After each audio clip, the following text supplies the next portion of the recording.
We begin today with developing news from the Caledonia area, where this morning a small plane crashed into a field. In 24-hour News 8's Tony Tagliavia is live on scene with what happened there. Tony?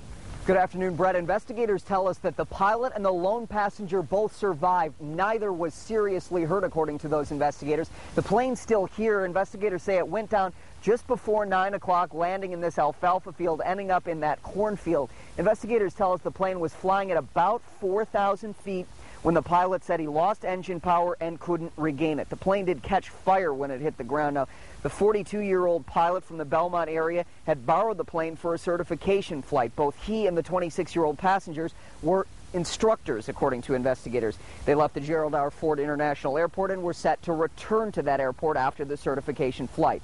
People who live near here say plenty of planes fly over this spot, but they're usually flying much higher. The man whose family owns this field says he saw the plane at about 100 feet. On a normal day, he might have been out in this field working. Instead, he was closer to his home. Actually, really glad that I was right where I was, because I didn't know if these guys were hurt or anything, and when I came in, just made sure everybody was all right. That was the first thing. And again, investigators tell us neither the passenger nor the pilot were seriously hurt.